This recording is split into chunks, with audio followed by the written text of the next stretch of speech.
Yeah, if you, I'll just put you to the side if that's okay. So I just need you to introduce yourself. So name, age, and where you're from, please. Yeah. Okay, I'm from South Korea. I'm Max. And how old are you? I'm 40. Thank you. I'm Sujong from South Korea, also 40. And just for safety, can you spell your first name, your names, please? Sujeong. Thank you. MAX. Thank you very much. Yeah. How does it feel to be here today? It was really hard to come here, but we are now here, so we made it. Yeah. I'm so happy now. Yeah. What was the journey like? Have you come from South Korea? Yes. Oh wow. It's our 40 years anniversary, turning to 4, so we come here. Oh wow. Yeah. Okay. And what are you looking forward to the most at Glastonbury? To 1975. Yeah, right. Me too. And this is your first Glastonbury? For me, it's 7 times. And Yeah, it's my third. so, Yeah. Why do you keep coming back? because may see, Anticipation. you can feel the atmosphere is very good, and I feel like I'm alive, so that's why I'm coming here. And just in terms of the journey from South Korea to here, what was that like? When did you leave? When did you get here? What time did you arrive in the queue? Last Friday. Yeah, Friday we come here, and I stayed with my friend, and then this morning from Bristol we took coach 4 a.m. So. What time did you get to the line outside? 5:30? Yeah, 5:30. Yeah, maybe. And how does it feel to be this far away from getting inside? Yeah, I'm really hurry to go get there. Just want to go and relax. Thank you very much. Have a good one.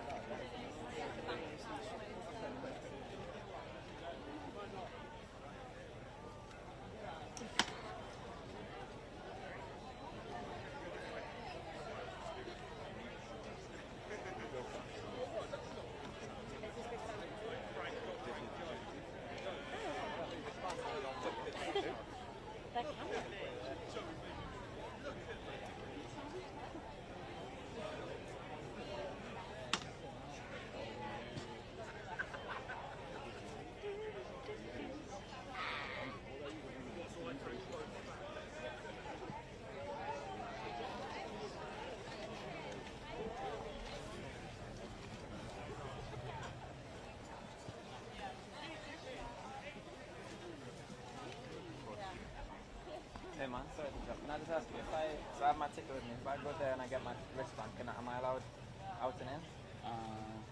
With the wristband, yeah. Okay. Yeah. You have a worker one, yeah? Sorry? You have a worker one. The hospitality one. Oh yeah. Okay, yeah. But you will have to exchange that for a wristband. Yeah. But then the wristband allows Yeah. Okay, cool. Thank you.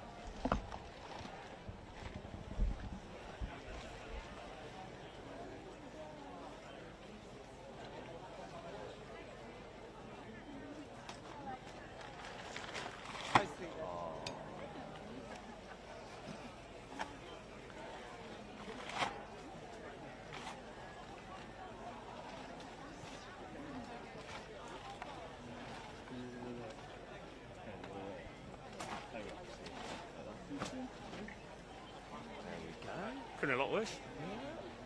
Hope it doesn't happen again. Very sorry, may I squeeze behind you, please? Sorry, may I squeeze through, please? Very sorry, may I squeeze through, please? Sorry, may I try and squeeze through there, please? Slightly, thank you. Sorry, thank you. Sorry, thank you.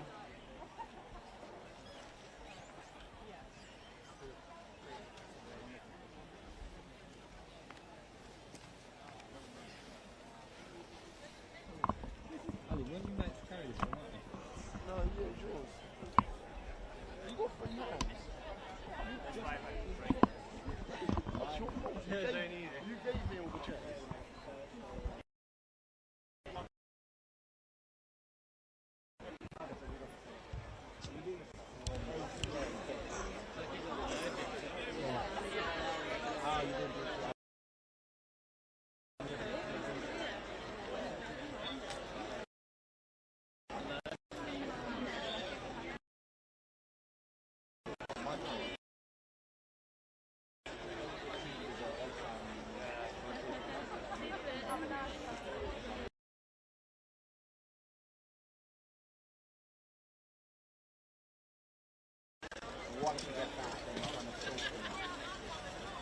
other people have told me they actually work in the shop.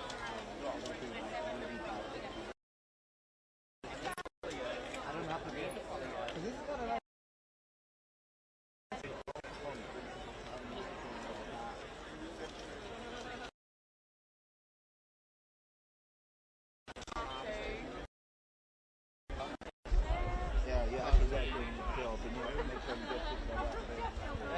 You could have come and got us from there, then would you?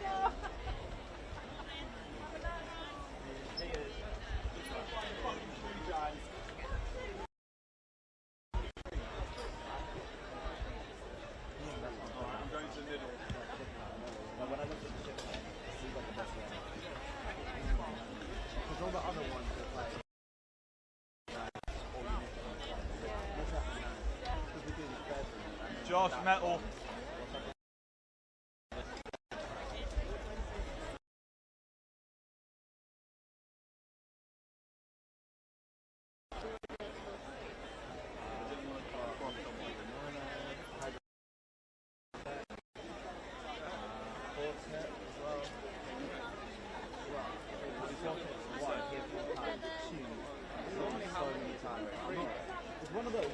Maybe they're doing it like an easy jet. You pay extra for parking. It clashes with a lot of people. Like, some questions as well.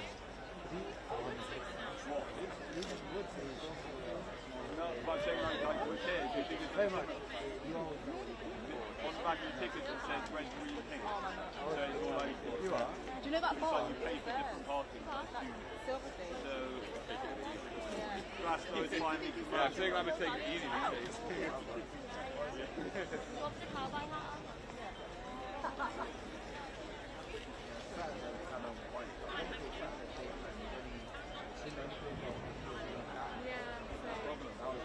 Second good deed of Glastonbury, first one saved her life. I don't know you. I do this, I start conversations with people and learn things like root customers. At Glastonbury, It makes you smile, right? A little bit of banter. it's going to be so good.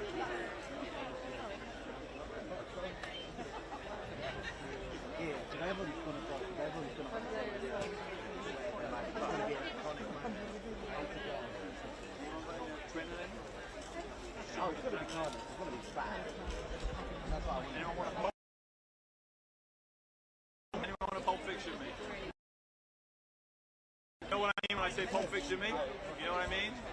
Right in the heart. I'm here. God damn. Here. Oh no, it's West Ham. Yeah, if it was Woodley, it was that. West Ham. I know. I think you get better. I know, I saw, I was literally just behind me, so I happened and I looked and it was gone. Yeah, that's yeah. Yeah, maybe. Yeah, Manny's there.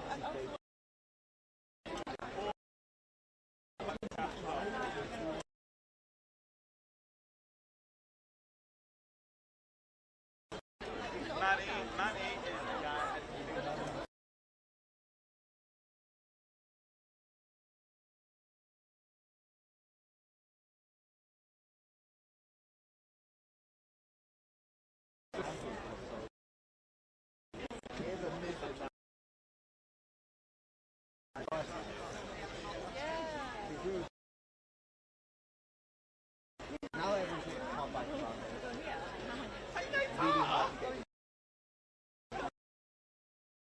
Yep. Well, these are people.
Oh, you've only got two. We did have four at the start. That was a good try. She was like,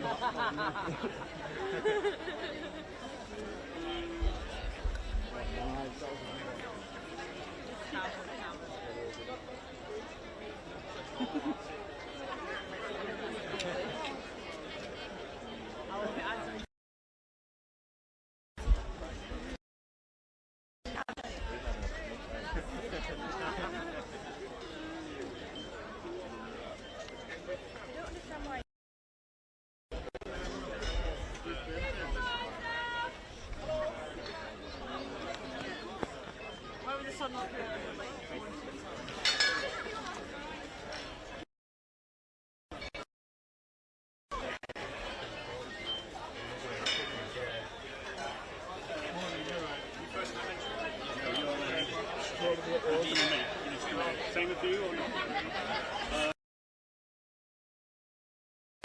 Pull through a little bit.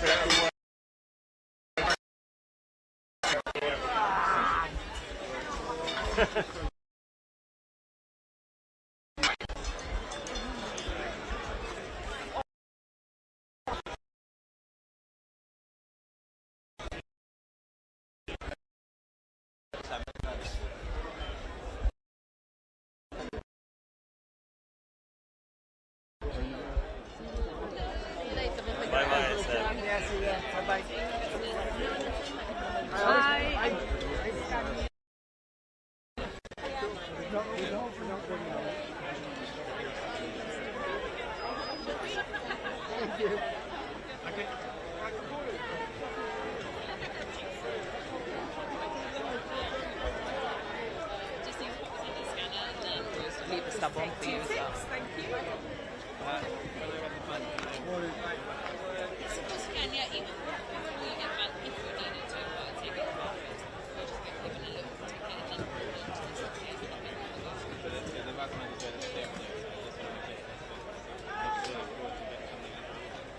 So once we get this together, we'll be able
Feel a bit better now. Yeah, I think that was good.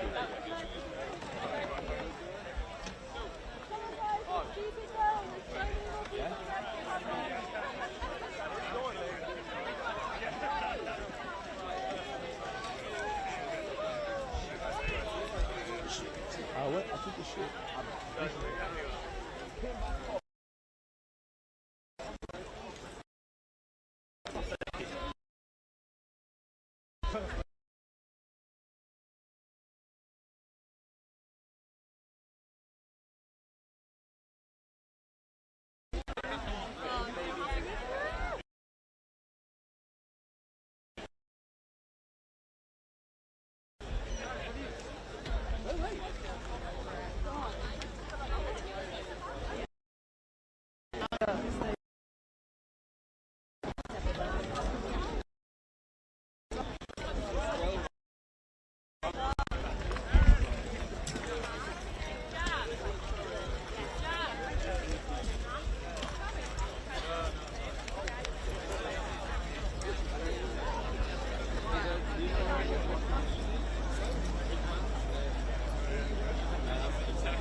So irritating. It's fine.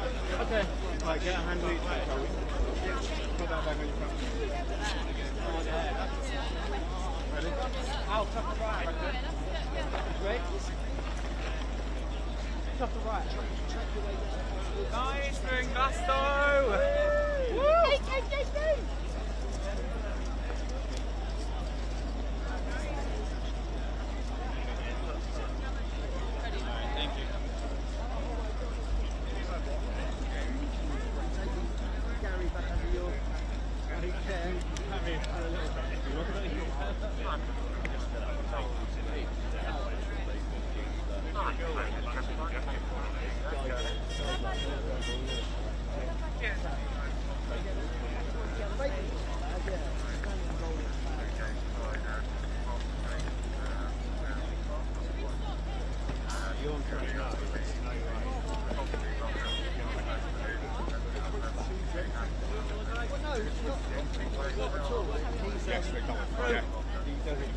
Yeah, but he does it discreetly. He'll go behind it.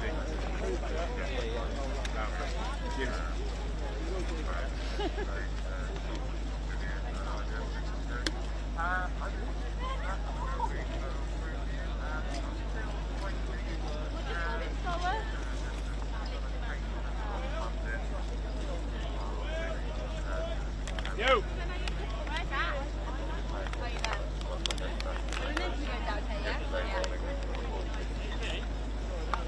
So the reporting is, just to be aware, they Whenever we get a clear spot. words. Can you remember what they were? By email. And thanks for good advice. It's very helpful. But the serious thing is that we don't want to find camping areas that don't lock up.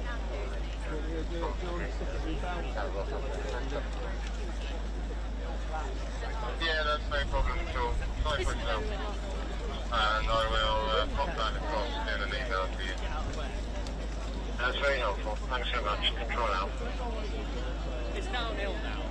You've got to take this job. It's downhill. I think that might be where Meg would have been turned out Islington. Oh, really? To be fair, they've got all the tension.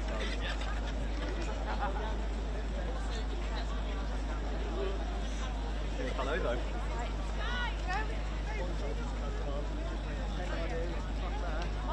A few years ago, baby.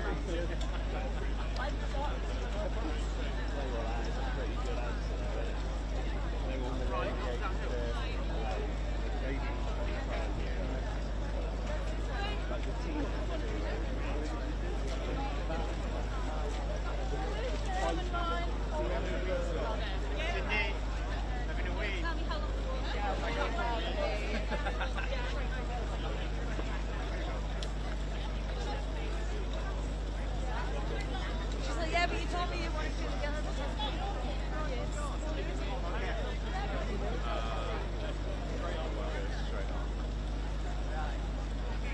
Woo! You don't know which way is kind of Pilton. That's Gary. Is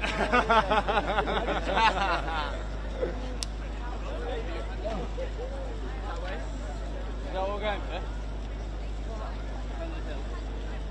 No, we're going dairy ground.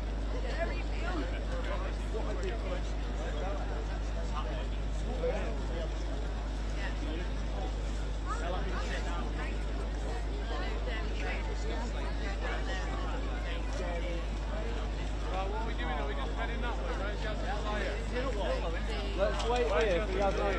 They have to go through a separate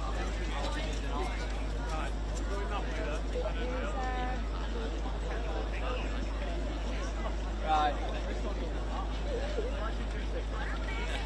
You're in charge. Who's in charge? Who's in charge? You're the devil. Gentlemen, where to go? Well, I don't know. Where do you want to go? Dairy ground. Dairy. Straight down that way. Straight down, follow my nose. Yeah. Just follow the line down that way. Yeah, not far now. Take 10-15 minutes maybe. Lots of rest, lots of water. Just ask the guys in the tab out of the t-shirt. Gone in a different entrance, you're going to have to meet her there. Yeah, so we'll meet her there. I like Kennedy's help with setting up the Right, yeah. yeah. Right, not me what we're going to do now. Right, we'll just stop that. He's pouring that on the ball, fuck him right, he's getting it.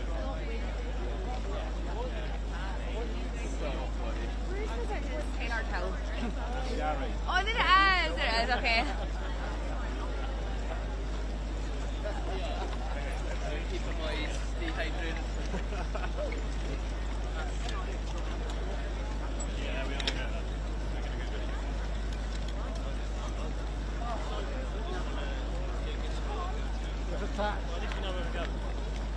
Mate, 2 years practice.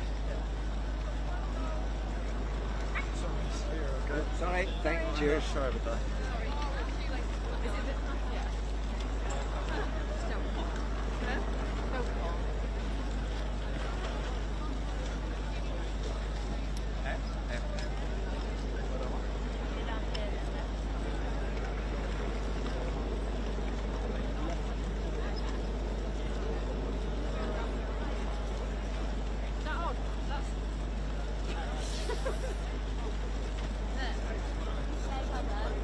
Yeah, and it's just to the right, isn't it? Brilliant. Well done, Katie.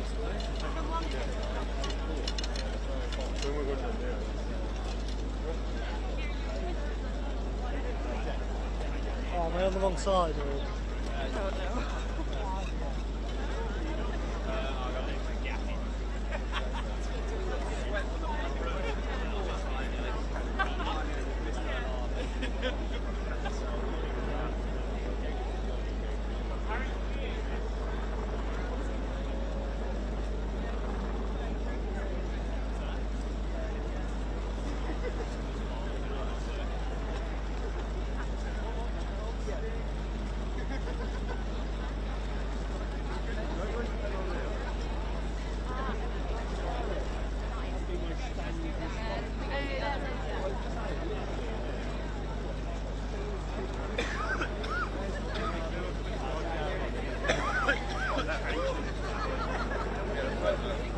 And it's downhill.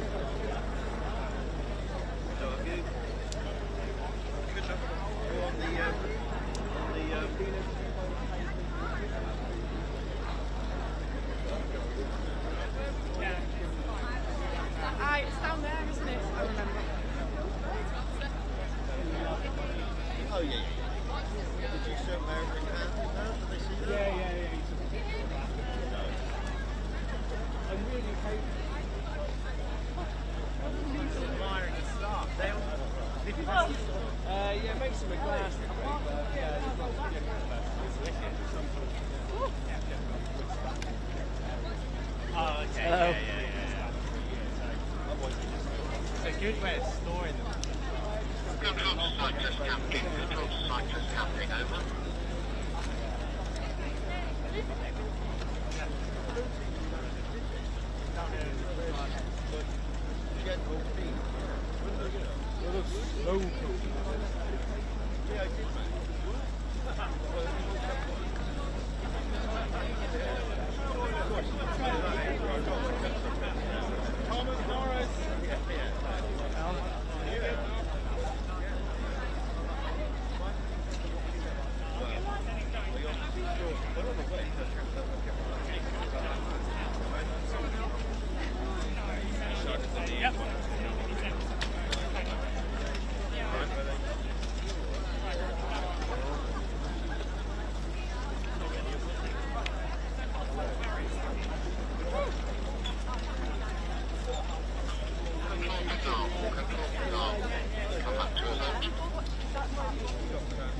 The toilets in that other place were just parked there.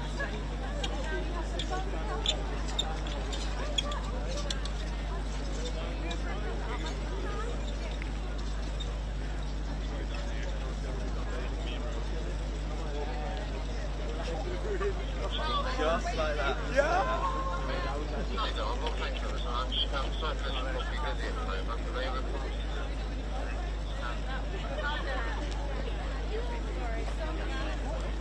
I've been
I'll put my phone away in the jet, it's just straight.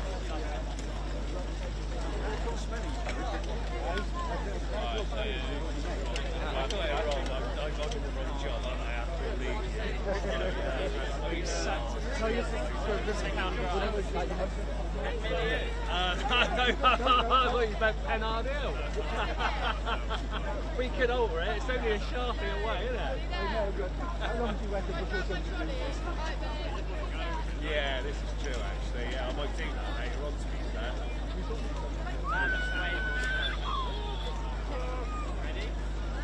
Good. You have to wear that all weekend so they can't lose it. Yeah. Woo!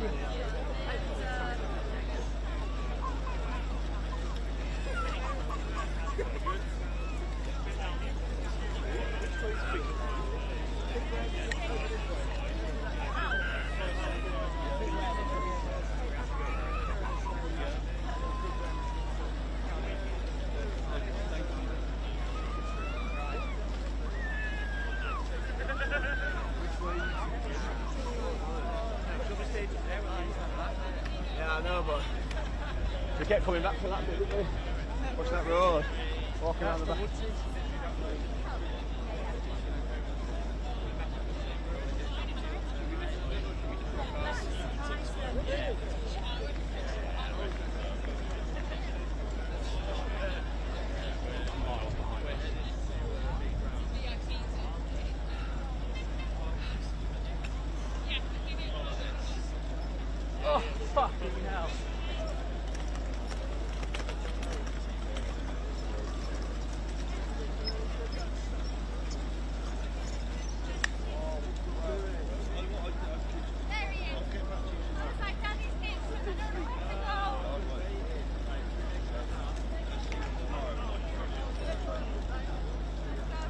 everyone.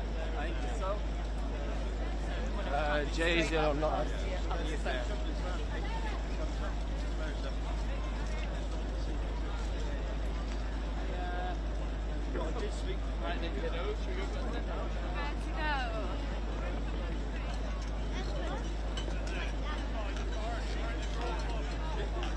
Straight on road, not right.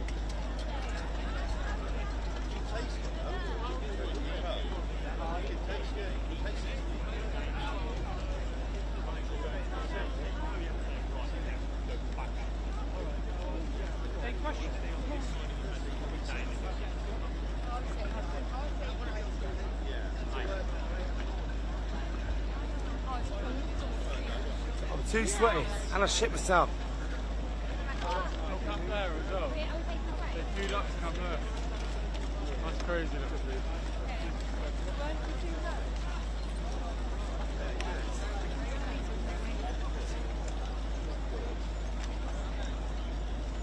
Looking forward to seeing them? Yeah, might be.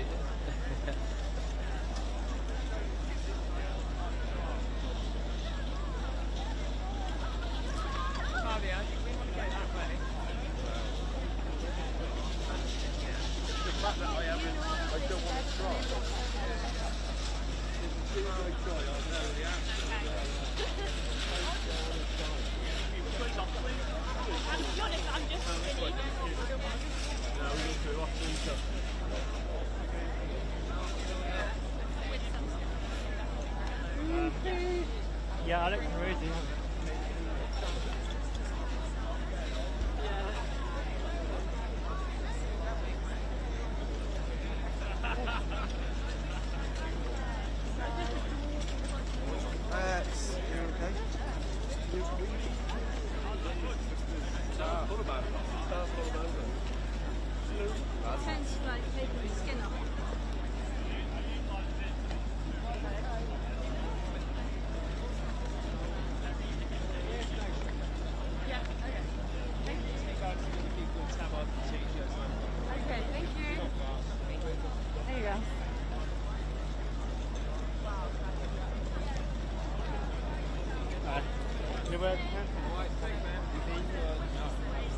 Are you still on there?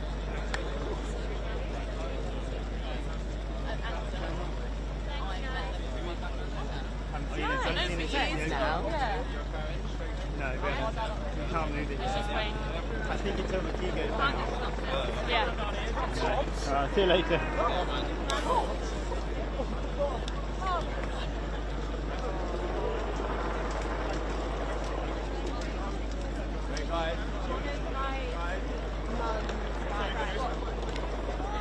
Hey?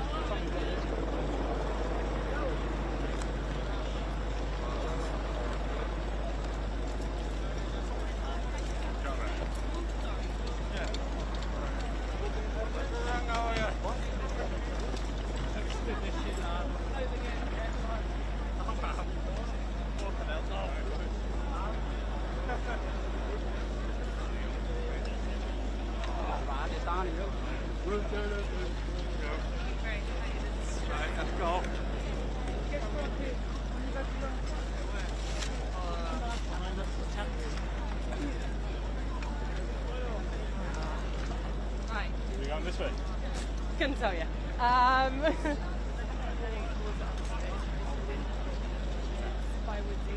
Yeah.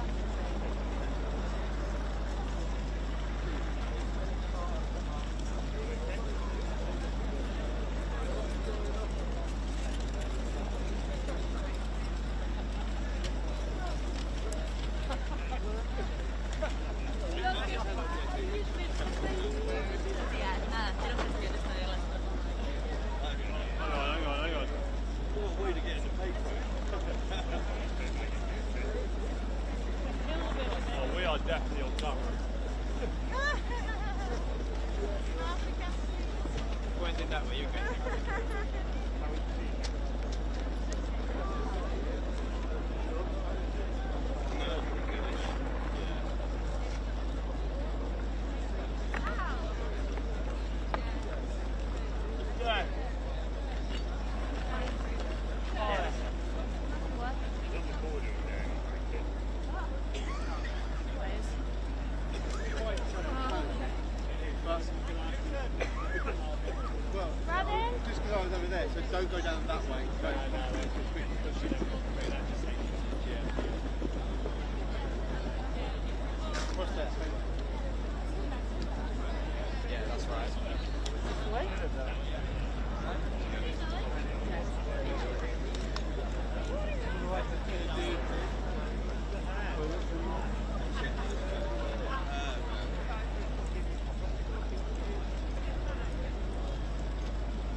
camera.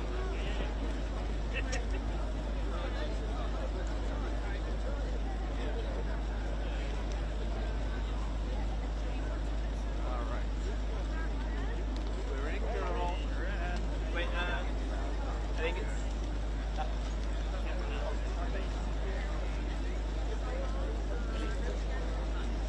Sorry. Is it down there? Yeah, So you go right at that.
Right, let's go.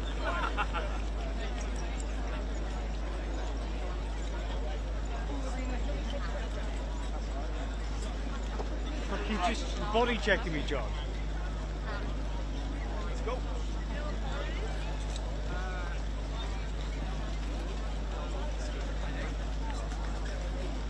Hello. So chill. So chill, so easy. Hey, babe.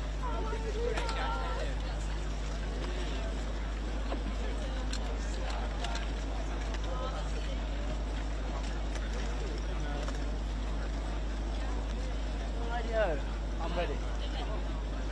I agree. Get them all long.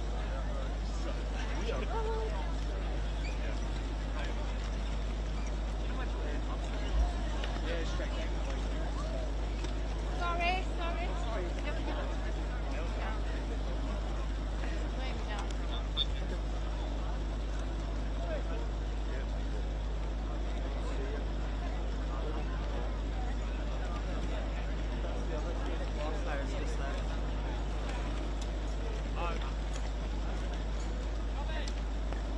Are they saying when? Yeah, I think so.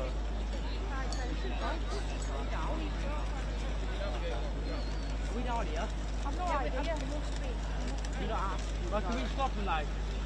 Right, down there. I can get this back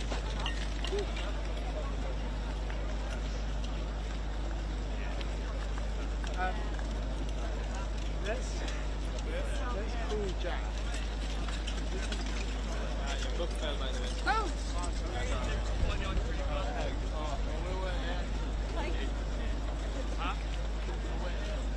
Okay, we're going to wait for the me and Nick are going to wait for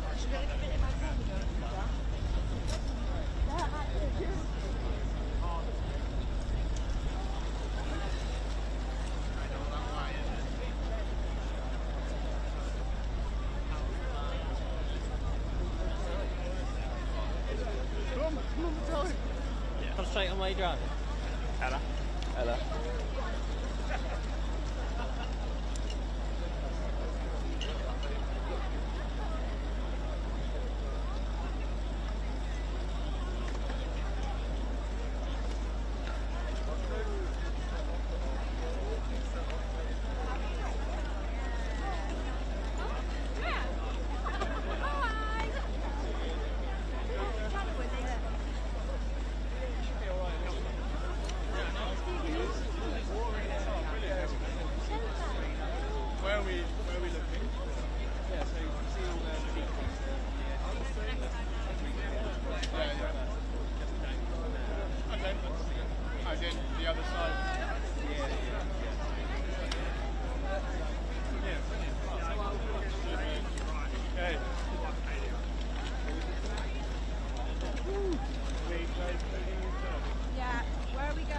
This rolling? way.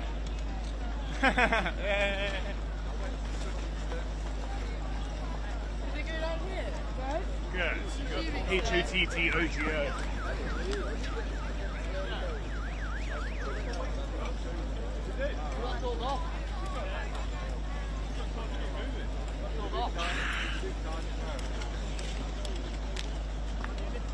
Right, we're in.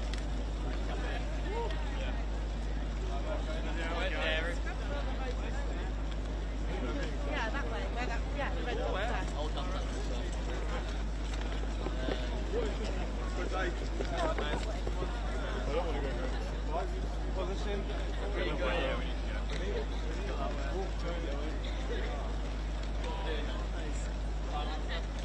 Oh yeah, see that's the other stage, so we just go. Yeah, we get good photos. 1 minute 4K. Very long and one up.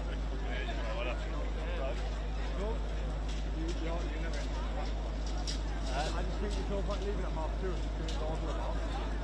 Like, what I mean? What?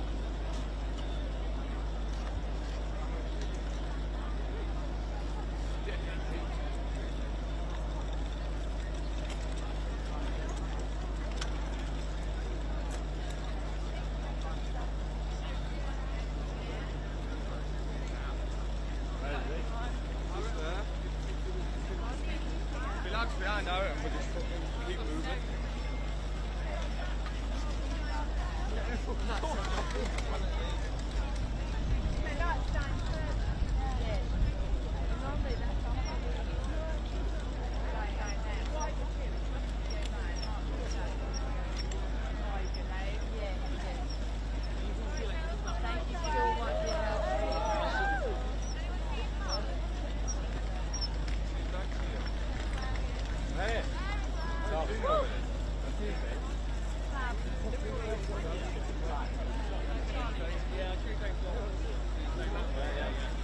Quicker than that way then. Wait, this way. John really is like major dad mode, hey? Right. He's like Where's the okay.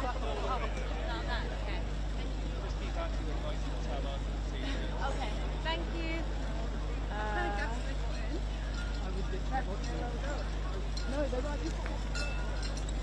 Wow. Wow. Back.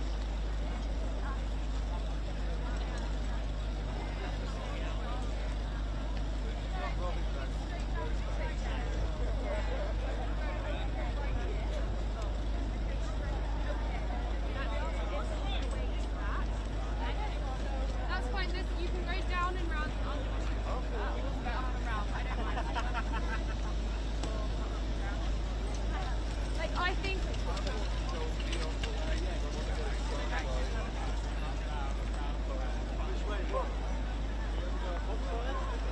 Yeah, that way. Okay, down now. Right. Yeah, where all them people going? Oh, there's literally oh, down this way. Don't worry, guys.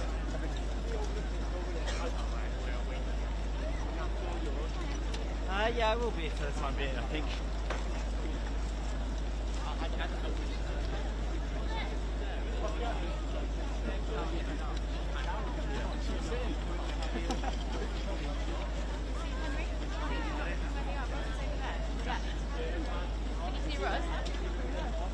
This is that day. Yeah,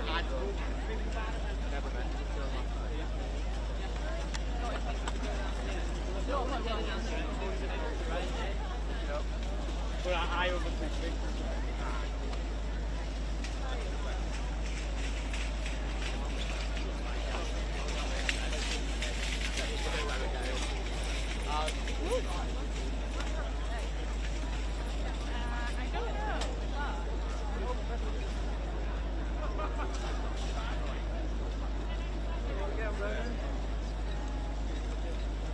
What's the other side?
I can follow him.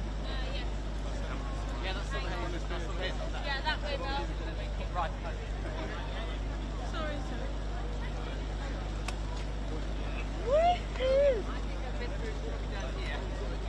There are different ways to get through the middle. Yeah, and I think this is going to be the way. No, it's just they're up bushy field. They're up bushy field, sorry.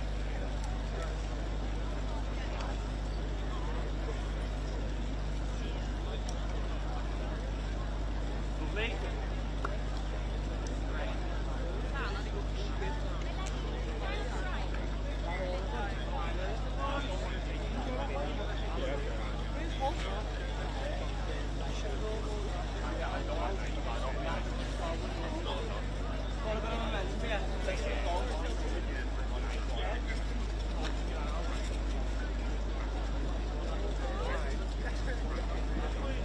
Here, right.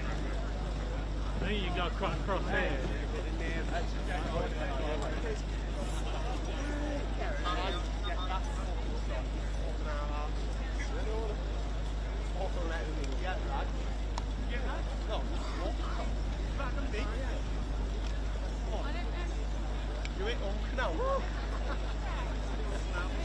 Right, this way, innit? Yeah.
I want to get on camera.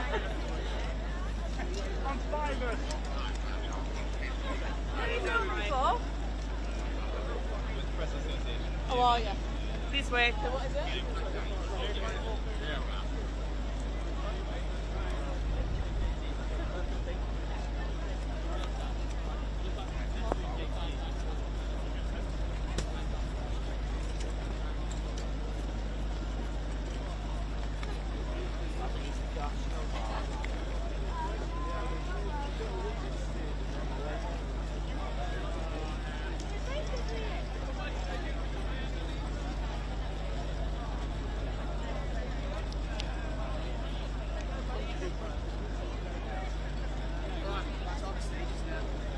We're literally at Woodlands now, aren't we? Run? Yeah. There's another sign here.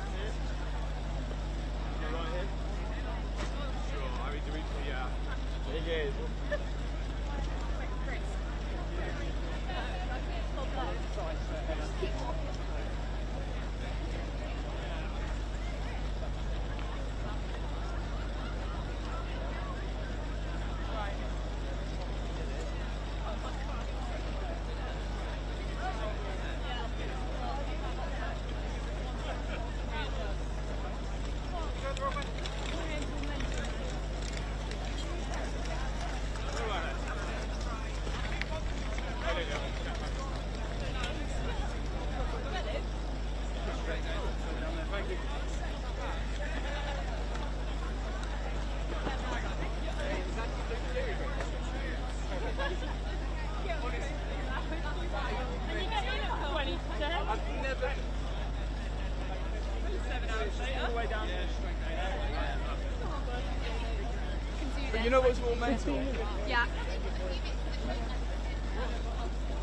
I'll be fine.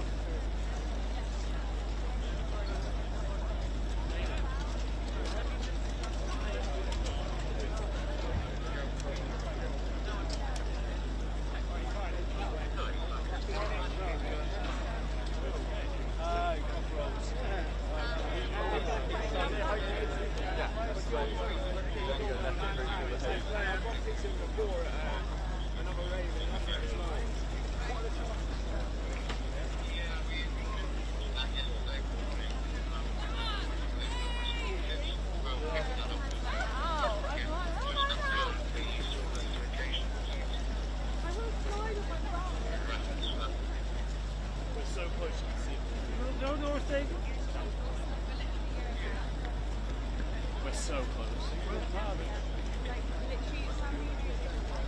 Where's your name? Where's your thing?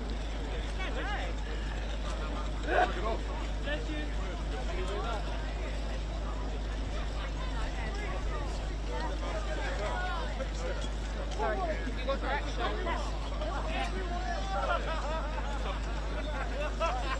Hi, Mum.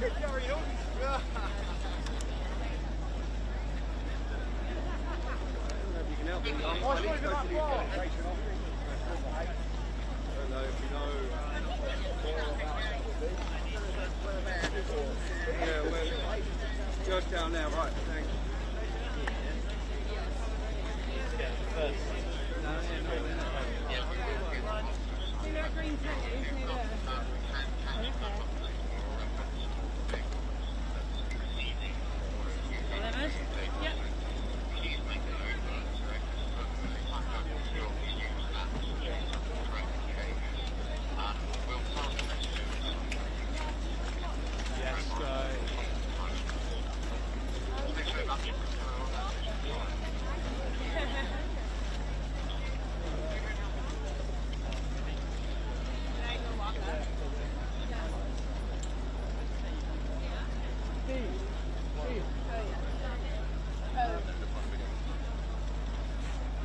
So we can actually go to this. So I think we need to have like They have a big sign there.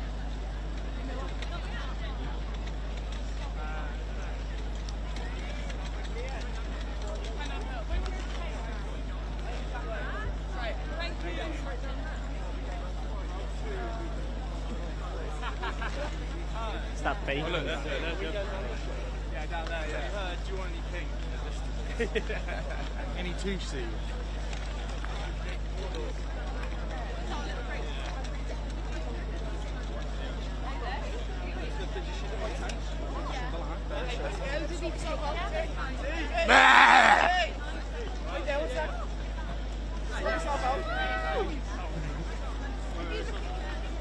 Here we go! It's the sound! Glastonbury! Fuck around the pussy! Oh, you just be sensible.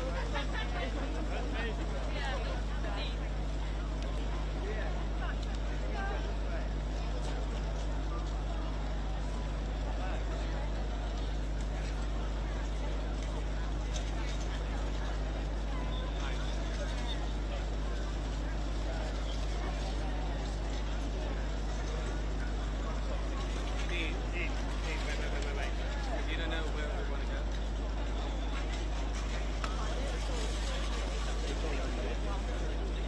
I bet he does that, really. The mallet!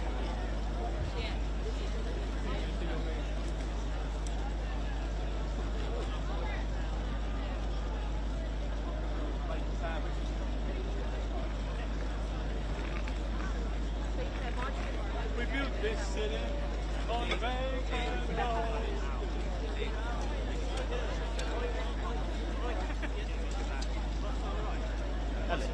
What's that?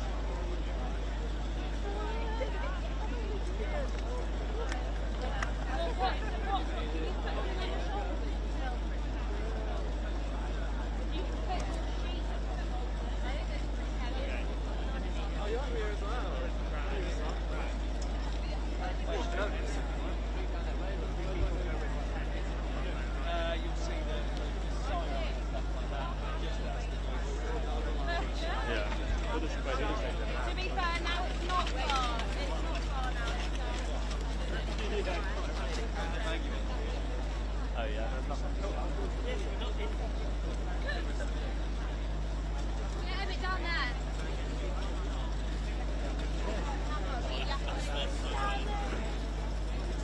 Right, over there, coming in at gate D.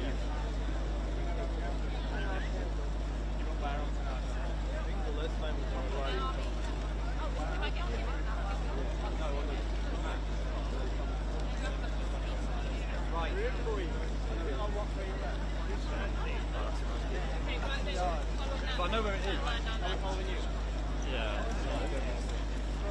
Yep. I know it's right in front of the other stage.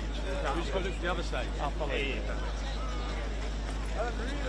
You carry on, we'll find you. Right, hang on, 1 minute, guys, 1 minute.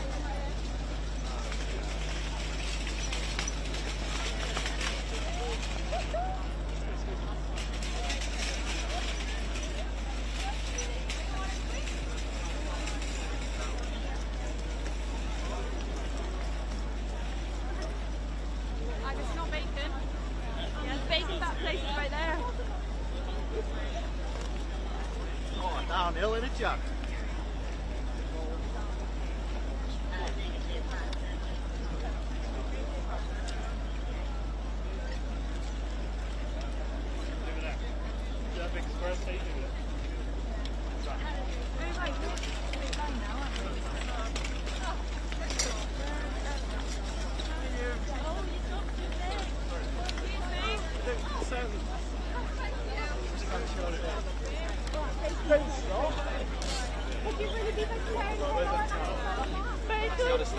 Yeah, right near where the... Hello! Look at that, bits of shoe. Yeah, I will. Look, boy. You don't want to record us, mate, we break cameras around here. Yeah, don't record me, I'll break cameras.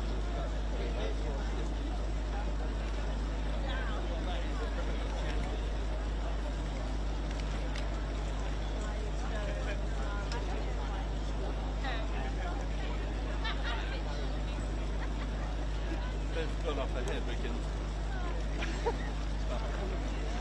Yeah, you need to calm down.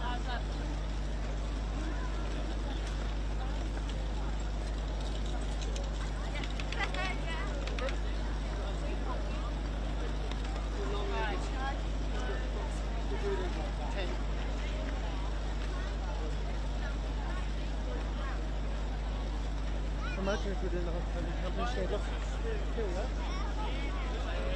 Yeah.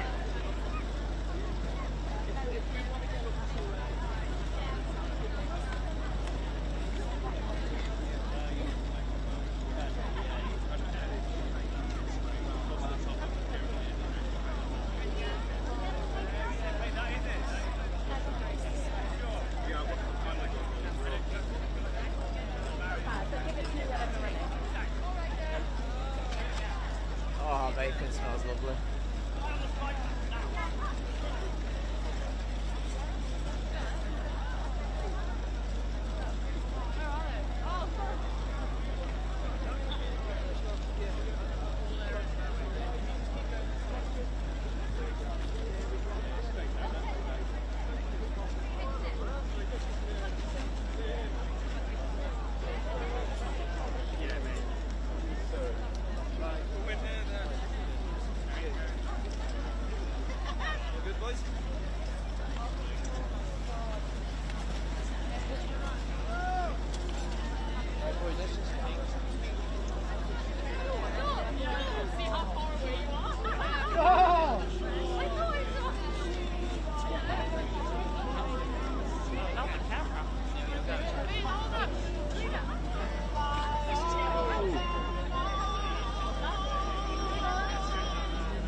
People? Who are they?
camping.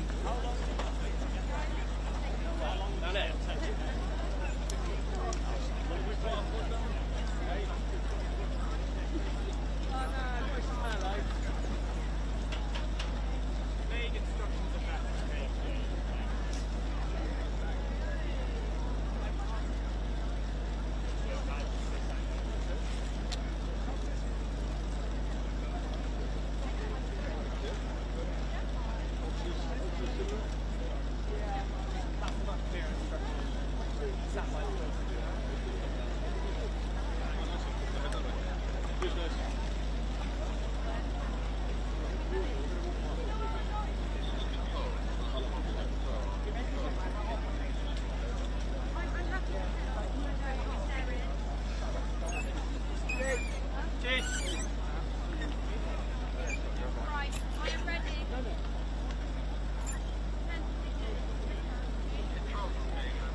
No.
I like every corner of you do.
Hello, testing 1 2, testing 1 2. Well,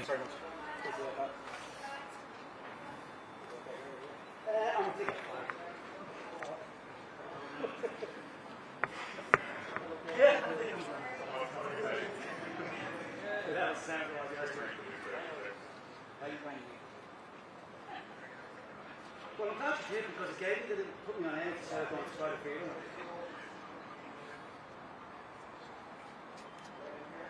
I appreciate it.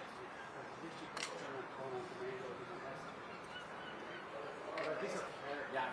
Get that out of the blue on the first.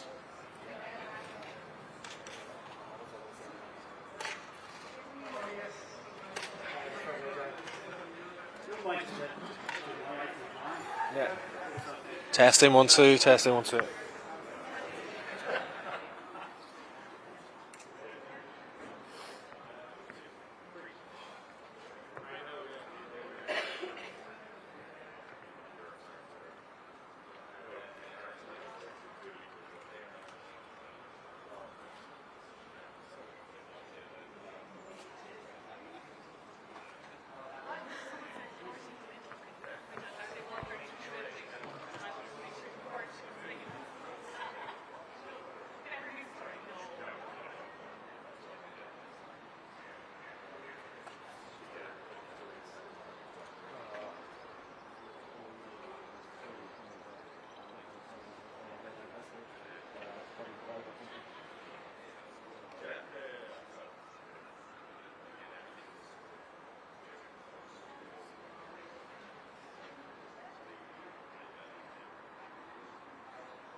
For the mayor, I think. Just a few speeches.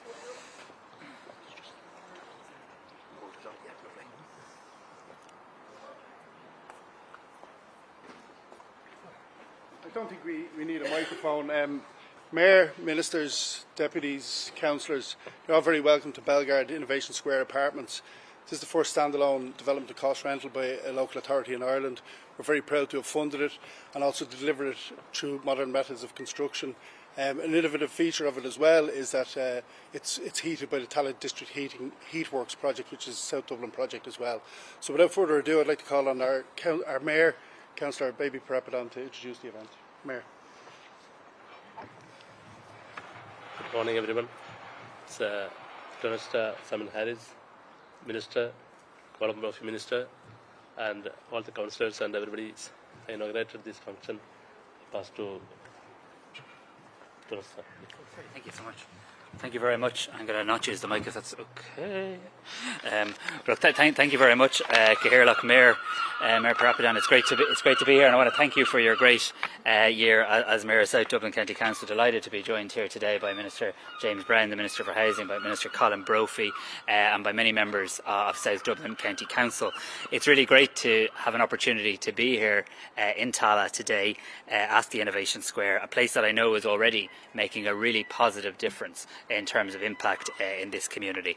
I'm particularly pleased to be here at what is a landmark project, because we are today launching the first standalone cost rental scheme to be delivered by a local authority in Ireland. This is a real milestone, it's an important milestone, and it's an example of really good leadership from South Dublin County Council. I want to thank you, Colin, as the Chief Executive, and all of the team here at South Dublin County Council for your leadership in relation to this scheme, and I really hope that this now becomes a model and a source of inspiration for other local authorities in terms of how they activate brownfield sites right across the country, because you can see here with the enabling road infrastructure, with these wonderful apartments done to the very highest standards, with the playground facility across the road, with the plans for a school, you can see here how you've taken such an integrated approach to development and bringing brownfield sites into use. Cost rental is a really important part of our market as well. All of the government's plans around housing housing being led by Minister Brown has to be about providing choice and diversity of supply to people right across our country. And cost rental is a model that works for many people because it provides secure, high quality home at affordable rents. Indeed, the very scheme itself mandates that the rent has to be significantly below market rates. It's about enabling people to stay in their own community, to have that security of tenure in their own community, to build their lives, plan for the future as well. And as I've said, the model ensures that rents will cover the cost of financing, construction, property management, maintenance over a 40-year period, while delivering rents that are at least 25% below market rents. And this is, I think, a really, really welcome development. I just want to assure you that this government is absolutely determined, week in, week out, to take big and bold decisions in relation to increasing housing supply. Really want to thank Minister Brown for a number of the proposals that he's brought forward in recent weeks, and there are now a pipeline of significant, bold decisions we'll be making in relation to housing. We've objectively made progress in getting from a housing market that had completely collapsed to back to around 20,000 homes a year to up to 30,000+ homes a year, and then we reached a bit of a plateau. And now this government's mandate is to really rev things up, to turbocharge delivery, and to get to that stage where 300,000 new homes can be delivered over the next 5 years. And to do that, it's going to require a number of things. It's going to require increasing the supply of land for housing, and that's why local authorities have now been directed to review their development plans and to zone more land for more homes. It's about increasing funding for social and affordable housing, delivering more options for younger people and for older people, including making it easier for people to develop in their own gardens without planners having to be involved in that process. We've established the Land Development Agency. It's making a real difference, now delivering thousands of homes on public lands, and we're now looking at how we can stimulate again apartment construction, bringing certainty in relation to rent pressure zones, certainty for renters and certainty for investors. We're acting on short-term letting, and very shortly we'll bring forward new measures in terms of how you enable critical infrastructure around water, wastewater and energy as well. So a lot of work done, a lot of work underway, and a lot of work to do in the weeks and months ahead that will set the foundations to get to that 300,000 new homes that need to be delivered over the next 5 years. But today is a really important step, because these 133 new homes will give people in Tallaght a chance to put down their roots, a chance to live and work in their own community, and a chance to become part of this thriving, brilliant community. So today is a positive day for residents of Tallaght. It's a positive day for local government, a positive day for South Dublin County Council, and I'm delighted to be here with you. Good morning.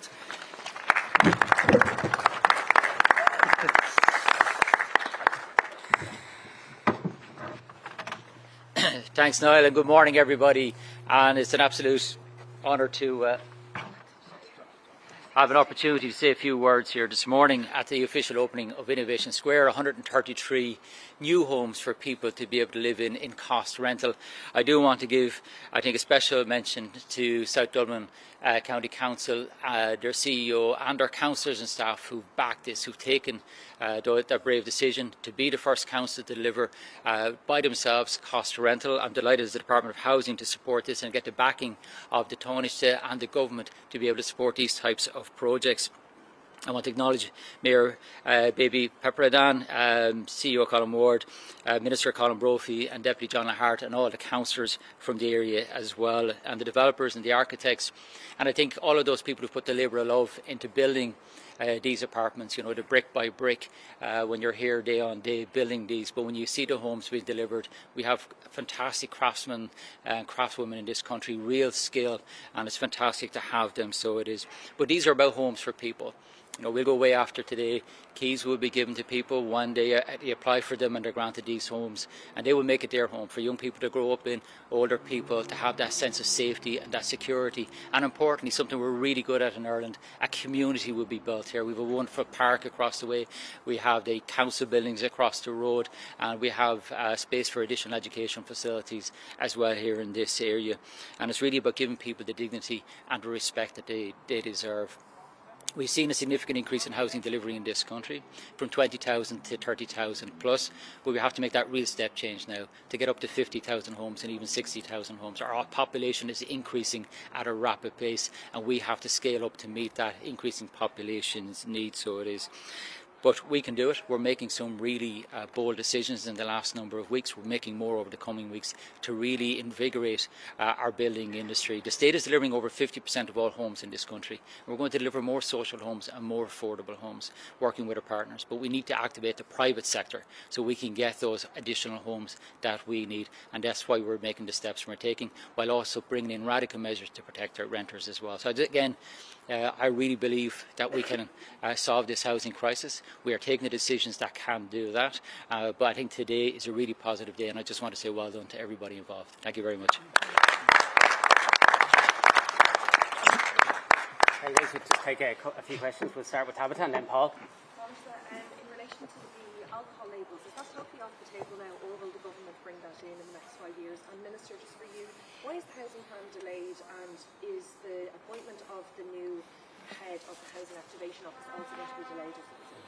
So look, in relation to the Public Health Alcohol Act as it now is, I'm extremely proud that we brought in legislation that has helped, I think, create a healthier relationship with alcohol in Ireland and help protect children and young people in relation to alcohol. And of course, so many parts of that legislation have already been commenced and enacted. Indeed, if you walk into any local supermarket today, any local convenience store, you'll see the structural separation, the restrictions in terms of where advertising can be, in terms of proximity to schools, to playgrounds, on public transport. So a lot of good changes have been made. And of course, minimum unit pricing, which wasn't easy, came in as well. So a lot of that act has been commenced. It is true that there's a decision to be made now in terms of when to proceed with the issue of labelling, and it is my view that we will need to delay that.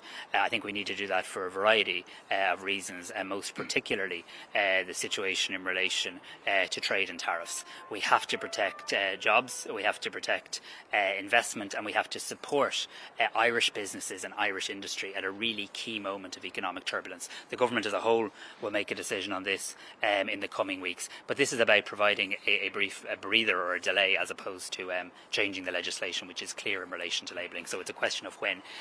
You asked a question about 5 years. There hasn't been a decision made in terms of for how long we would delay the introduction, but I think it would be for less than 5 years is my sense. So just in relation to the housing plan, obviously we're not waiting for the housing plan. What we're doing in relation to the housing plan is making the decisions as we speak, week on week, because this is a housing crisis, but I'm treating it as an emergency, and we are making those decisions at a rapid pace, and you've seen a number of those decisions in the last few weeks. I think it's just common sense in terms of we won't be able to finalise and publish the housing plan until the National Development Plan is completed, and Minister Chambers is working very hard with all the various departments. But that is obviously a challenging situation. All of us in our different departments have our ass and to get that finalised. And so rather than publishing a plan and then having to amend it a few weeks later after the National Development Plan, we're simply taking, I suppose, a common sense approach to that. In relation to the Housing Activation Office, we're finalising now and confirming secondments into it from the various utilities. The Secretariat is in place and we're standing it up, and only had a meeting on it yesterday to pursue it. The Housing Activation Office is one part of a really important jigsaw. So the other week we got approval from Cabinet to expand the role of the Land Development Agency. And what we're going to see, for example, maybe things coming together, such as the Planning Development Act, which we started to commence, urban development zones. So you will see cities, councils and county councils identifying areas for urban development zones. The Land Development Agency will now have the power to come in, working with the local authority to master plan that huge area to deliver a huge amount of additional housing units and also economic units and cultural units as well. The Housing Activation Office will come in on the ground to help ensure that that property or that land is serviced and unlocked, while the new planning framework, which will be right to the local authorities in the next couple of weeks, will be instructing all the local authorities to rezone a substantial amount of land. So the puzzle is, if you like, is coming together with all the different pieces, and we'll be addressing issues around viability in the next coming weeks as well. So we're bringing it all together, and if a lot of it is done before the housing plan is published, that doesn't bother me. We need to move quickly, and that's what we're doing. Okay. So when do you think the head is going to be appointed? Well, that's a matter of identifying the head, but this is a team that is going to represent myself on the ground. I'll be making the strategic decisions, the policy decisions. Their role is a team on the ground to unlock those sites. The head is important, but it's not an essential piece to the Housing Activation Office. It's just one piece in that puzzle as well. Okay, Paul, and then Cormac. Thomas, just two quick ones. First, just on Iran, is there any more plans to evacuate them from Iran or Israel? What's your reaction to Donald Trump's intervention in the last couple of days in trying to get a ceasefire? And we're just a couple of weeks away now from these higher tariffs being imposed on the 9th of July. What is the government doing to prepare for that, how worried are you about that? And then just for you, Minister, if I can ask, you're talking today how this is the first local authority to fully fund cost rental homes. I think people would be surprised. Are local authorities not doing this? Why is it the first one in the country that's been lauded as a great success? And just as well, your reaction to a piece in the Irish Times today about second-hand homes reaching 600,000 in Dublin and that landlords are selling up before the new rent pressures on legislation is brought into place. Yeah, so can I just say on the housing plan at the start, I think Minister Brown is entirely right that the launch of a glossy document is not what the public actually want here. What the public want is action being taken each and every week, and that's where our focus is at. Of course, there will be a plan that will pull together all the actions, but be very clear, the plan is underway, and we're seeing that with the work that James and government collectively are making day in, day out. Look, on Iran-Israel, I very much welcome the fact that there is now a ceasefire in place, but it is clearly a fragile and volatile ceasefire, and therefore the ceasefire needs to be underpinned by sustained diplomacy and dialogue. I was in Brussels this week engaging with EU counterparts, and what's very clear is nobody in Europe wants Iran to ever have a nuclear weapon. That's clear. We're united in relation to that. But the most progress that we've ever made in ensuring that didn't happen has been through dialogue and diplomacy, has been when we've had a nuclear programme and agreement to stop Iran accessing nuclear weapons. And we need to get back to that point now. So this ceasefire has to now be underpinned by sustained diplomacy and dialogue, and Europe and Ireland through Europe stands ready to help and assist in that. I also welcome another fact that I hope now the world can turn its attention back to the situation in Gaza, because the situation in Gaza remains horrific. It remains genocidal in terms of what's happening to the people of Gaza. We made a number of important decisions at a European level, but every single bit of pressure that can be applied by the European Union to Israel to get it to reverse its course of action here has to happen, and we cannot ignore the cries of the starving children of Gaza. We're taking action here on a domestic level with the publication of our own legislation to ban trade with the occupied Palestinian territory, but it would be much more effective if Europe would take similar action, and we're continuing our diplomatic efforts in relation to that. I want to thank Irish diplomats for the work that they have done and are doing in terms of helping Irish citizens seeking to leave Iran and seeking to leave Israel. Yesterday we saw a further 3 people leave from that region with the assistance of our embassy.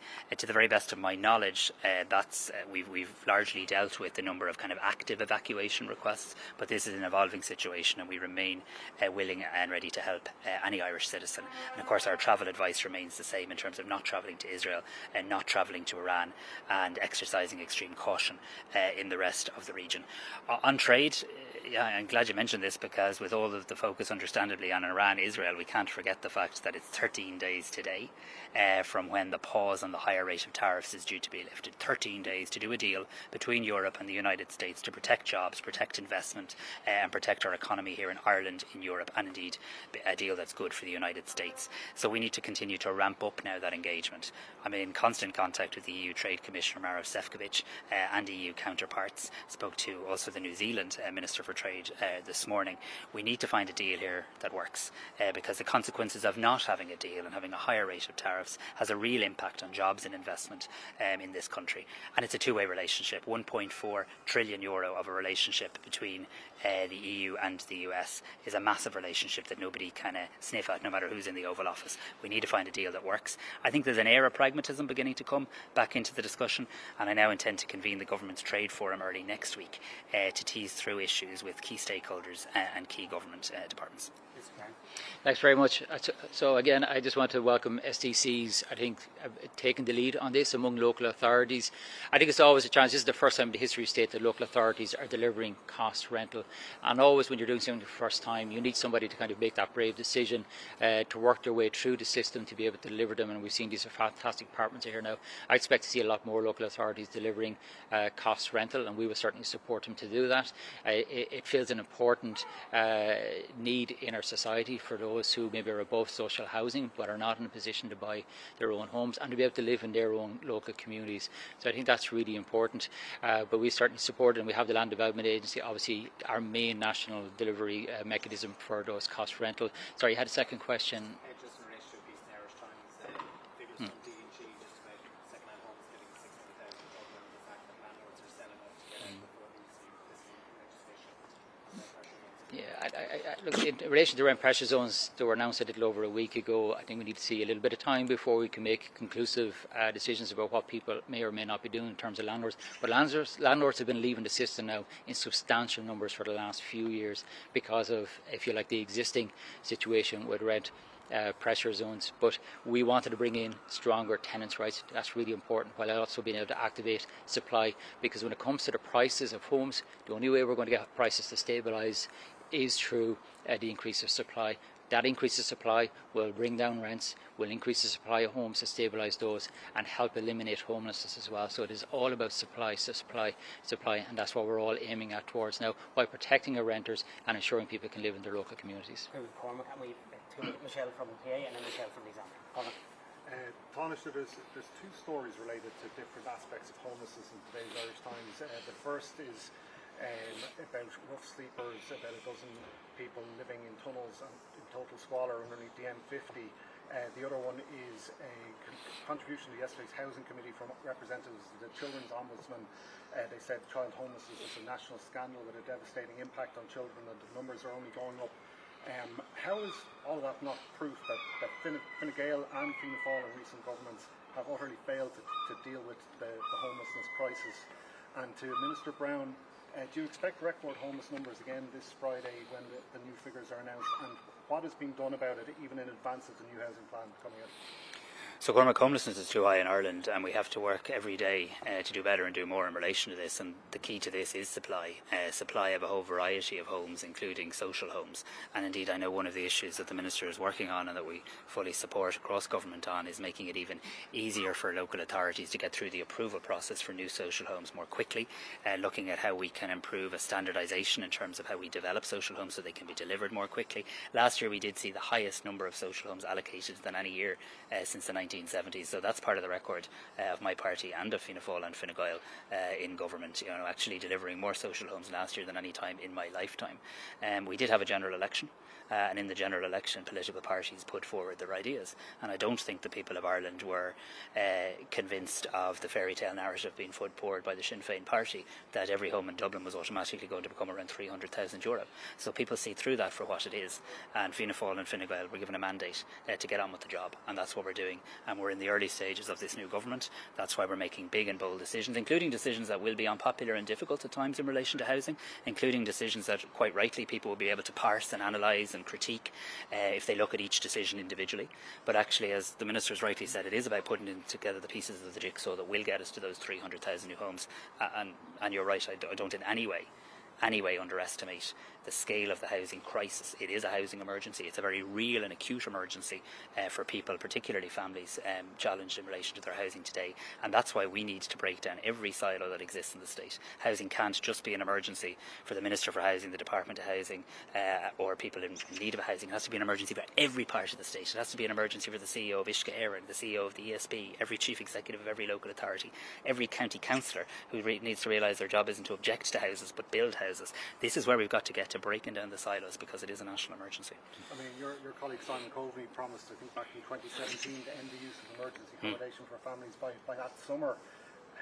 How is it not failure that almost 10 years later there's 4,775 children in emergency accommodation? Because you're picking one figure and not looking at others, as you're perfectly entitled to do. We're not where we need to be in relation to homelessness, but we did see the highest number of social homes delivered any time since the 1970s last year. We did see record numbers of people buying their first home last year. We have seen housing significantly increase.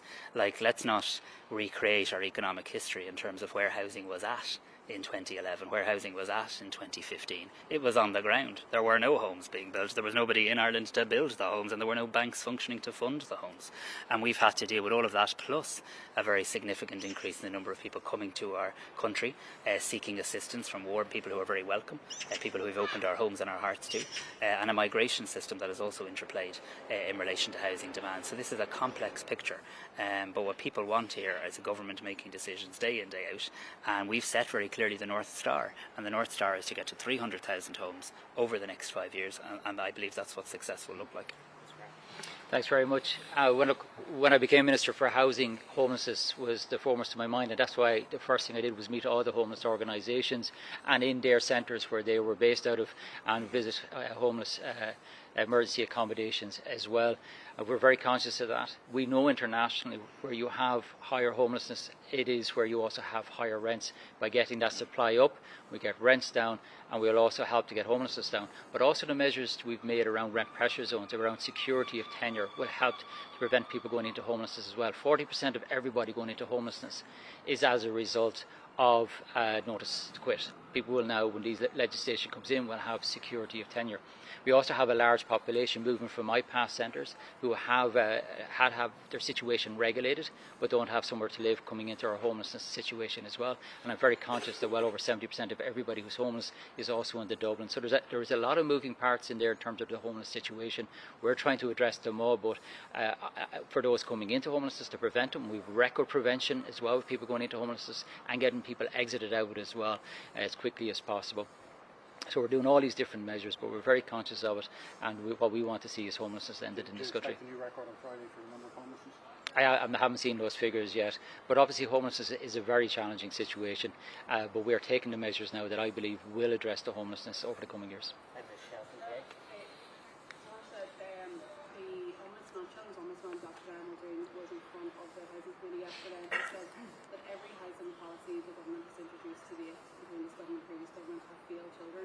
And that do not consider children. Can you react to that? And also, Minister, there's a story on the front page of the Mail today about how retired and current civil servants are living rent-free properties in Phoenix Park, I think just off Farmley. Can I do react to that? Are they making any rent contributions, financial contributions to living on those properties? So I didn't hear the Ombudsman for Children's comments. I have huge respect for him and the work of his office and his independence, and it's always good to have somebody hold the feet of government to the coals and keep us under pressure. So I respect the work he's done. However, if he said the way you put it there that every government policy in relation to housing has failed children, I would respectfully suggest it's the opposite. Actually bringing in a no-fault eviction ban will help children. Actually bringing in cost rental, where you'll see children being able to live here with security of tenure in the heart of Tallaght, with access to playground facilities here, park facility across the road. It is for our children that we take all these steps. It's for our children that we delivered record numbers of social homes last year, that we're seeing the highest number of people buy their first home last year compared to any year right back to 2007. So I would suggest respectfully that all of the decisions were made are about making sure that we have enough supply in this country for our children in the here and now, and for our children as they become grown up and want to set up their own families as well, because we had a lost decade in this country, and nobody needs a history lesson in terms of the economic situation we found ourselves in. We've had to build ourselves back up as a country. We now have, and this is both the exciting and the frustrating part of it, we now have the funding, the ability, the wealth as a country to really tackle this issue. What we need now to do every day is be restless about the barriers to the speed of delivery. And we have to say every day, what can we do to get those homes built more quickly for the children? That's what Minister Brown is leading on with our full support. You've already seen a number of decisions be made to try and start that, including changes around planning permissions, exempted developments, plans around short-term lets. You know, how can you have a housing emergency and have so much Airbnb in places where there are people without a roof over their head? So trying to get all of these balances right. And what I can absolutely say to people who are genuinely worried and anxious, there's intergenerational anxiety about housing now. What I can say to them is you're going to see more big, bold actions to try and move the dial literally in the weeks ahead. Just in relation to Phoenix Park, became aware of it this morning. I haven't had an opportunity to investigate that. Right, folks, so we've, just to give everyone one question, we've Michelle, we've Barry, we've Orty, and then we have to wrap up. So another opening now across road, Mr. Branston. Michelle. Do you think that the new version of the Occupied Territories Bill being brought by the government could end up just being pointless if members of the opposition can't vote for it because services aren't included? And will you be giving Fine Gael a free vote with all on any amendments on that? Minister, we have landlords who are now selling up as a result of the RPZ changes that are coming into place. And in Cork we have an 88-year-old woman who is weeks away from homelessness, or perhaps even having to go into a nursing home despite the fact that she is fully capable of living independently. What measures do we have that can help vulnerable people like that who are having their homes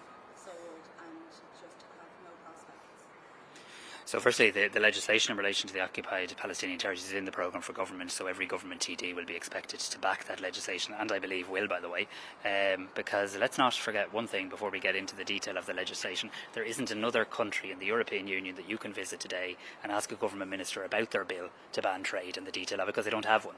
We're the first country in the European Union to take this step. We're the first country in the European Union to say, yes, trade is a European competency, and it'd be a hell of a lot better if Europe moved together and a hell of a lot more impactful. But in the absence of Europe moving together, we're going to go ahead with our own domestic legislation. I would really ask the opposition here not to do this lazy politicking of, opposition good, government bad. Everybody in this country is sickened to the pit of their stomach with the genocide they see in Gaza, and they don't care, the people of Ireland, who they vote for in an election in relation to this. They just know in their gut what is happening to civilians, particularly children in Gaza, is genocide is wrong and everyone has to do everything they want.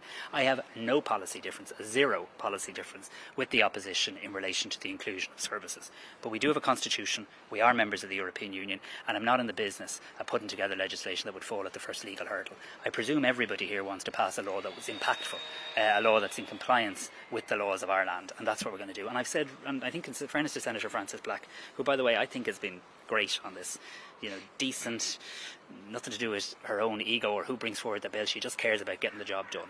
And I've said to her two things very clearly. Firstly, we'd published the bill yesterday, and we'd get it to the committee. And then secondly, if it's possible to do services, and we'll scrutinise this through pre-legislative scrutiny, we'll add them in. But there was another significant development this week as well, where 10 countries, including Ireland, have now asked the European Union to review if it's in compliance with the ICJ advisory opinion in relation to trade from goods and services with the occupied Palestinian territories. I don't believe the European Union today has made itself compliant with the ICJ advisory opinion. So twin track here, do our own legislation, open to services, absolutely, open to working constructively with the opposition, but also keep the pressure on at a European level. What I'd hope the opposition would be doing today, every single opposition leader should be picking up the telephone and they should be ringing their counterparts in European countries and saying, hey, have you seen here in Ireland we're bringing forward a domestic legislation, would you think about doing it yourself? Because so far it's pretty lonely out there. There's not one other country in Europe that has published any legislation to ban trade, and I'd really appreciate the opposition's help with their counterparts in the 26 other EU member states. So that older lady down in Cork County Council, my department is reaching out to the County Council to see what measures can be put in place. We want to build even more social homes, so people are not in a situation where they're renting, they can actually be in a permanent social home, or cost rentals such as the apartments you see here, where they will work for people as well. And also why we're bringing in those protections for renters to ensure that they have that security of tenure. For that lady, those measures obviously aren't going to impact her directly at the moment, so that's where we're reaching out in that situation. We also give significant funding to local authorities around tenant in situ and to prioritise older people as well. So we're engaged with the local authority to see if that particular lady's situation can be resolved, and the other measures we're bringing in to resolve this situation in a more medium and long term. Barry and then Alan, and then we'll wrap up. It's almost half of women self-support Gardaí in relation to the domestic violence surgeries last year for the Garda response unhelpful. How concerning is this, and could the Garda Commissioner, does he have questions to answer regarding this? Is the Women's Aid report this morning. Yeah, I read this, and certainly I read the coverage of this, and I will read the full report, and I will engage with Women's Aid in relation to it, because I was struck by the starkness of the finding. I do want to say, in fairness to my colleague, the Minister for Justice, his predecessor, Minister McEntee, and the agency COON that has been set up, I know there's been a huge focus on training up Gardaí in relation to how they engage and support victims and survivors of domestic, sexual and gender-based violence. However, I must say, even having said that, that figure does seem to be extraordinarily high. I know it will be a cause of concern for the Minister. I believe it will be a cause of concern for the Garda Commissioner too, who I know is genuinely dedicated to making progress on this issue. And it does just show the huge body of work that still needs to be done. Unfortunately, we live in a country where domestic, sexual and gender-based violence is still an epidemic. Proud of the steps that government has taken working with civil society. But the level of cultural change that needs to happen. And when people go to the Guards, it takes a lot sometimes for somebody to go to the Guards. And they should absolutely expect that they receive significant help, support, guidance and ultimately justice. So no doubt Jim O'Callaghan will be following that up with the Minister, with the Garda Commissioner. Just on the DNG reports that a bit of house sales this year were landlords leaving the market in Dublin. Do you fear that more landlords are going to sell up now because of the rent pressure zones that you announced? Or is it the case, do you think, that landlords are selling up because second-hand homes are selling for €600 a year now? Well, I think We've seen landlords exiting the market quite considerably over the last number of years. We need to encourage landlords to stay in the market. You will always have a certain amount of churn. The RTV shows more landlords actually registering, and now an element of that will be greater enforcement from the RTB, who are really cracking down on landlords who are not registered. But again, it's all about supply. We need to get more properties into the market, and that's what we're all working towards. Alan, that's a question for Mr. President. Get your reaction to the concrete industry saying that it's not getting planning permissions for enough quarries to supply house building in future years? It's in relation to quarries. It's always a challenge in any county across the country. There will be significant objections to quarries either being started or extended, and people have that right to make those objections. We live in a democracy. Obviously, we'll engage with the concrete industry. We need to ensure that we have a sufficient supply of the raw materials that we need. But we do have an independent planning system in this country, and it does have to take its natural course. We do have reforms coming in for the Planning and Development Act, and we've seen some of those already around urban development zones, and now the establishment of Commission Planola, headed up by a new board there as well. So that's really important, I think, to help make those decisions, and that will have be making statutory timelines in terms of their decisions as well. So a lot of it around the planning is actually getting those decisions an awful lot more quickly, so people can know where to stand. Okay, folks, thanks very much. Thank you very much. Thank you. Right. Thanks very much, everyone. We're going to make our way up to Ayrton Road now, if that's all right. Great. I know the touch, I might have to park. We're going to walk up. So. Of course you can, Charlie. Do you take that? You're on. I retired. Is it? I retired. Yeah, we'll give you